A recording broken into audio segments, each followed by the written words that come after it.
Well, we've finally come to the end of the Inside Lore series. Will everything make sense? Will we get one massive reveal that finally connects all the dots? Will literally any of my theories come true? Well, you better keep watching. So everyone, for the final time, welcome to the Inside Lore series, where in today's final episode, we will be discussing the labs. This video will be divided up into two sections, the first being all in-game confirmed information, and the second being my own theories about the overarching story within the world of Inside.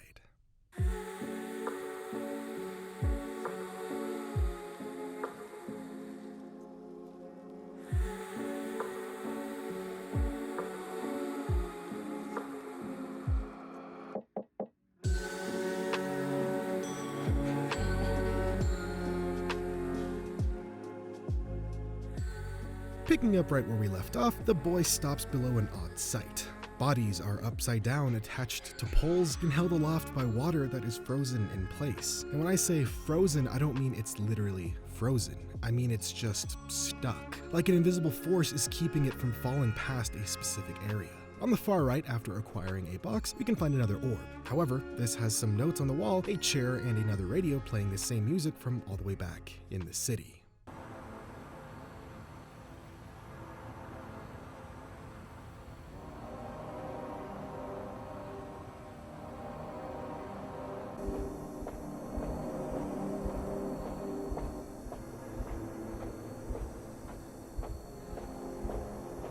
Keep this song in the back of your mind because we'll come back to it in a little bit.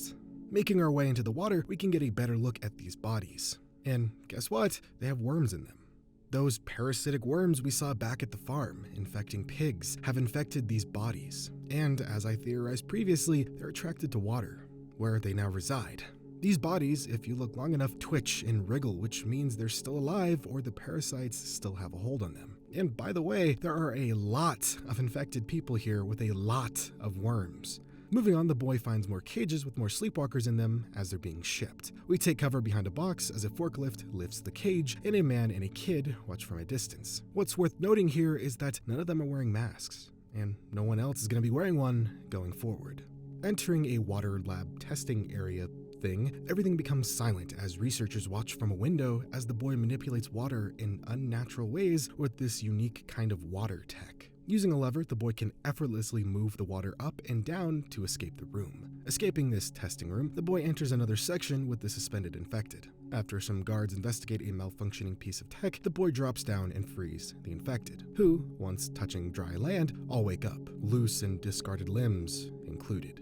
If you listen closely to these infected, you can hear that they're all having a hard time of breathing.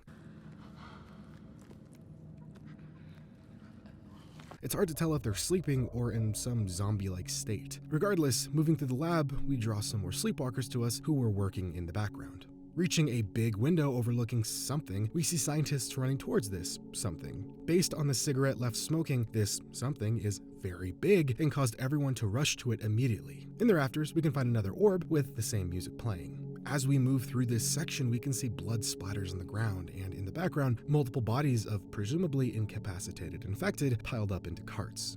Entering this facility, we see something rather strange. Scientists are testing on infected. A very skinny-looking infected smears blood against a window as it walks towards this something. We can also see another infected staring off into nothing, all the while scientists rush towards this something. The boy reaches the scientists as they all look into a big tank of water. Two of them look at the kid, then each other, then shrug it off. Whatever is in the tank is far more important. Leaving the scientist and going deeper into the lab, we skirt the outside of this tank and find a ladder. Following it up, we see more yellow wires leading to a grassy area. In the background, there are a few remnants of different locations we visited on our journey. A big E from the city and scaffolding from the construction zone. All the wires lead to a massive orb and a display that shows multiple lights, each depicting an orb. Entering this massive orb... wait... Fuck! Going back to the orb I missed in the last episode, we've officially disabled all the orbs, and returning to the big orb, we enter and disable the last one. All the lights on the display turn off except one. We'll save that reveal for later, so let's just move on. The boy enters the tank, and we finally come face to face with the huddle, an amalgamation of dozens of bodies fused into one testicle of a being.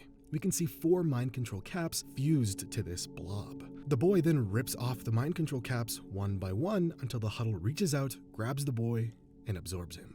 Now, controlling the huddle, we break out of the tank, killing some scientists in our wake. The huddle then smashes everything as it tears through the facility. We eventually break through the ground and land on a small diorama of a beach being bathed in light. Breaking into a common area, scientists flee as the huddle smashes into what I believe to be the big boss's office. We can wait and he'll step aside for us, or we could just plow right into him, splattering him once we land. It's also worth noting here that every time we fall, we seem to lose some limbs that, again, are still alive, just like the infected we freed earlier. As we continue, we start to notice some of the scientists helping us and ushering us to a specific location. Reaching a massive room with dozens of people watching us, we are tricked and fall into another tank of water. But we're a strong, independent nutsack who don't need no balls, and we burst out of this tank too. The huddle finds itself in an area that's still under construction and runs through a wall, breaking out and rolling down a hill, stopping at a beach bathed in light. Just like the diorama we found. The end. Or is it? Loading up a prior save and going back to the farm and to the bunker we found a while ago, we can now open this door by playing the music we keep hearing over the radios.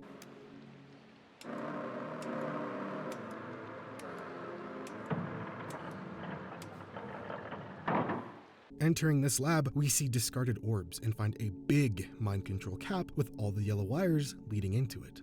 Going up to what I assume to be a power supply, the boy pulls the plug and everything shuts down, including the boy as he slouches over just like a sleepwalker, truly ending the game. Alrighty, so let's break this down bit by bit, starting with the boy. As I theorized, he's nothing more than a sleepwalker. This bunker is home to some individual controlling the boy in order to free the huddle. Now, who is this person? We don't know. Probably a disgruntled scientist. However, based on multiple orb locations showing signs of recent life, I imagine it's not just one individual. Perhaps it's multiple people maintaining these orbs while one person controls the sleepwalker boy. But why would they want to free the huddle? In my mind, I imagine the huddle as this hive mind thing. Leading up to the huddle, we see sleepwalkers working independently of mind control caps. So perhaps the huddle is a big brain that runs the facility's sleepwalkers, aka their slaves. Yet the huddle is a slave too. If indeed there was a parasitic worm infection that destroyed the world, which is corroborated by the suspended infected absolutely crawling with worms, then I think I know what the huddle is. We've seen throughout this game instances of the survivors not killing the kid. Instead, they pacify him and take him into custody. Save for the Rusalka, which I believe is just an independent party, all things considered. What I believe is happening is that the scientists have found a way to control the infected. They've figured out how these worms can mind control their hosts and essentially control the worms, controlling the humans. When the worm infects a human, they become grotesque, bloated, and really hard to look at. So the humans capture the infected, take them back to the lab to potentially remove a bunch of worms, as we've seen that many worms can inhabit one host body, and then take them to those pods to finish cooking, so to speak, and return to their human-looking forms while being fully controllable. As we saw during the marching sleepwalker scene, it's not always perfect. So they bring the sleepwalkers before the survivors to check for impurities, because they want their slaves to look presentable. They then ship them off to different corners of their society, all the while the huddle, a massive collection of brains, controls them all. The huddle is essentially sentient. It has dozens, if not hundreds, of humans fused into one singular entity that controls everything. Perhaps these disgruntled scientists realized this was not the way. These were humans once, and look at what they've done to them. Maybe there's a real way to cure them, but the society stopped after they learned how to control them. So a collection of these scientists came together and figured out a way to free the huddle. They made this hyper-boosted mind control cap that would grant them the ability to sneak a singular entity, the boy, into the facility to free the huddle. I'd say canonically the boy doesn't disable these orbs, because why would the person controlling him do that? It just ruined their plan, and in order to actually shut yourself off and even enter the bunker, you would have to reload a save from the beginning of the game. So yeah, not canon. I'd say the orbs are more for us to gain a better understanding of the story. But why did we see the diorama of the beach at the end? I think that was the scientists' end goal. They saw that location every day, knew of its existence, and thought that'd be the best place to send the huddle. It can breathe underwater, so get it out to sea, away from those looking to control it, and let it live in peace. So I don't believe the huddle ever controlled the boy, not until the very end. The entire time, he was simply a puppet for the scientists trying to free the hive mind. And in the end, they succeeded. Now, could this society create another huddle? Potentially, not unless the one who created the huddle also freed the huddle. which I think makes the most sense. The scientist frees the huddle, then disappears without the survivors ever knowing how to replicate their work. So, in the end, what is Inside about? This game is ripe with themes of conformity, control, and the consequences of scientific experimentation. But in the end, it just comes down to, just because you can, should you? There was a massive parasitic worm infection that destroyed the world.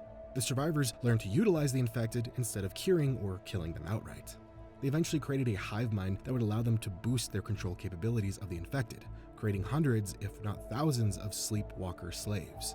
A scientist, who may or may not have created the huddle, realized that this was wrong and decided to free the hive mind. Setting up multiple mind control cap boosting orbs, the scientist and their team began an operation to free the hive mind and release control of the sleepwalkers in the society. And in the end, they succeeded. The huddle is free and the sleepwalkers remain dormant, useless to the society wishing to exploit them. Finally, their control is lifted. And that is my interpretation of the story of Inside.